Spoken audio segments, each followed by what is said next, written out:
MSME scheme ద్వారా transport వాహనాలు కొనుగోలు చేసిన ఎస్సీ/ఎస్టీ లబ్ధిదారులు సబ్సిడీ విడుదల చేయాలని ఆందోళనకు దిగారు.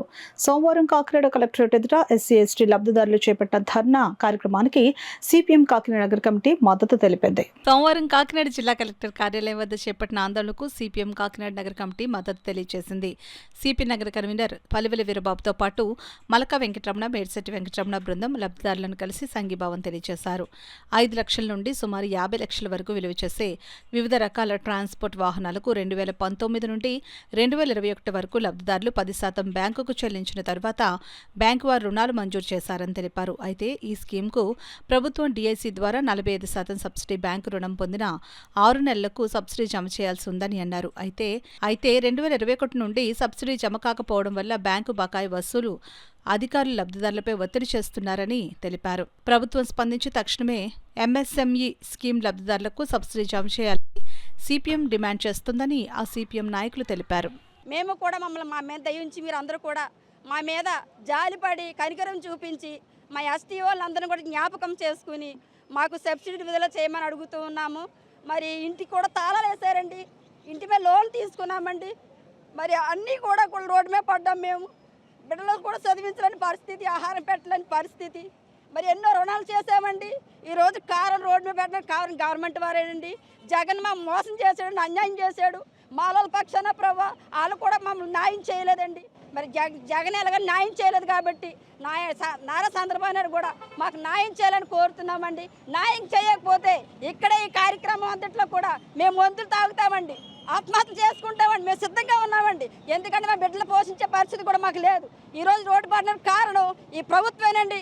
అందుకని ఆశ పెట్టడం ఎందుకండి? మాకు గవర్నమెంట్ ఆశ పెట్టకూడదు, మాకు ఇలాంటి ఆశ పెట్టకూడదు. ఆశ పెట్టిన కూడా మేము ఈ రోజు రోడ్డు పడడానికి కారణం అయ్యండి. వీరు అధికారంలో లేనప్పుడు మేమందరం అనేక డిమాండ్లు పెడితే సబ్సిడీ స్కీమ్స్ మరియు దళితుల సంక్షేమ పథకాలు రద్దు చేస్తున్నారని చెప్తే మేము వస్తే ప్రతి సంక్షేమ పథకాన్ని మీ ఇంటి వద్దకే చేరుతాం, మీ దళితుల సంక్షేమ పథకాలు జగన్మోహన్ రెడ్డి తీస్తాడు కానీ మేము ఇంకా పరిపూర్ణంగా సబ్సిడీలు పెంచి మీకు అందజేస్తామని కూడా ఆ రోజు పవన్ కళ్యాణ్ గారు పిఠాపురంలో మాకు హామీ ఇవ్వడం జరిగింది.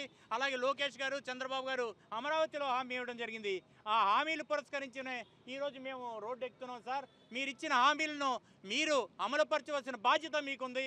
మీపై మాకు నమ్మకం ఉంది కాబట్టి అతి త్వరలో ఈ సబ్సిడీలను, రాయితీలను పారిశ్రామికవేత్తలుగా మీరు చేయాలనుకుంటున్న వ్యక్తులను మరొకసారి రాయితీలు ఇచ్చి ప్రభుత్వాల నుంచి, బ్యాంకుల నుంచి వీరిని కాపాడి వీరికి మరొకసారి లోన్లు వచ్చే విధంగా తోడ్పడాలని, ఈ విషయంలో ప్రభుత్వాలు చొరవ తీసుకోవాలని, ప్రతిపక్ష నాయకులు కూడా దీనిపై స్పందించాలని మేము కోరుతూ మీడియా ప్రముఖులకు కూడా మా బాధను తెలియజేస్తూ మీ వంతు కృషిని మీరు కూడా చేయాలని కోరుతున్నాం. 22 నుంచి రావాల్సిన రాయితీల మీద ఎప్పటికప్పుడు మేము ప్రభుత్వాన్ని తెలియజేస్తున్నాం. రిఫరెంట్గా ఈ రీసెంట్గా ఈ మధ్య కూడా ప్రిన్సిపల్ సెక్రటరీ ఇండస్ట్రీ డైరెక్టర్ గారికి తెలియజేసినా కానీ ఇంకా ఇది లేట్ అవుతుందనే ఉద్దేశంతో పోయిన వారం చీఫ్ సెక్రటరీ గారిని కలిసి ఈ యొక్క పరిస్థితి అంతా చెప్పడం జరిగింది. త్వరలోనే అది సీఎం గారి దృష్టికి తీసుకెళ్ళి ఈ యొక్క రాయితీలు విడుదల చేయడానికి, వీళ్ళని ఆదుకోవడానికి తగిన హామీ ఇవ్వడం జరిగింది. ఈ విధంగానే మనకి ఉంటే ఎక్కడ లేట్ అవుద్ది, 4 సంవత్సరాల రాయితీలు లేక బాధపడుతున్న ఈ బాధితులంతా కూడా ఈ ప్రభుత్వాన్ని తెలియజేసే నిరసనగా ఇది భావిస్తూ ఇది వెంటనే తెలియజేసుకుని గవర్నమెంట్ దీని మీద స్పందించి త్వరగా అందరినీ ఆదుకుంటారని మేము ఆశిస్తున్నాం.